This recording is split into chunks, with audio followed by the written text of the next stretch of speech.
Well, you just saw how to put a gadget in the post, but let's see how you put a gadget in the sidebar. So what I want to do is put a little a Google gadget right up here above the sign in for our newsletter. And let's see how that's done. So let's go back to the Google Gadgets, and then I'm going to click on Google Gadgets for your web page. And the only reason I do the search that way is because this address, and you may want to highlight this and bookmark it to get to Google Gadgets. It's a long, odd address, and it's kind of tricky to type in, but nonetheless, we're here. So let's grab a gadget. Now, here's one. It's called Time and Date. So let's add it to your web page, is what it says. Here's what it looks like. Very simple. Now, one of the things you have to be concerned of is look at the width of this gadget. Let's see how that compares to the width of our sidebar. Our sidebar is nowhere near as wide. So I'm going to have to reduce the width to maybe, I see that it's 320. Let's turn that to 200 pixels wide and click Preview Changes and see how that looks. That's going to work fine. Okay, now I can do the clock in a 12-hour or 24-hour. I have some choices I can make here.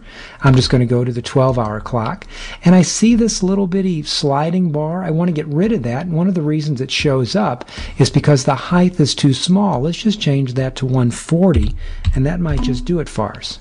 Let's see what happens. Preview changes.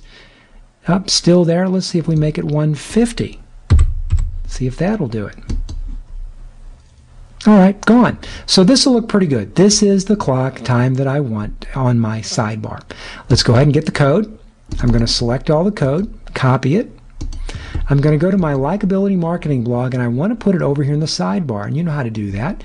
We'll come up here to customize, and we're on the template page elements, and I want to add a page element. So let me click on that.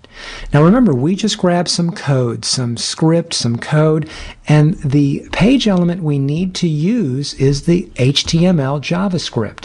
So that's what I'm going to click on. Now I can put a header up here, or a title, but I don't want to. It's not necessary. And all I'm going to do right here is paste my code. There it is. Let's save our changes. Let's view our blog. And there you have it. Here is the time and date over here in the top sidebar by using a page element.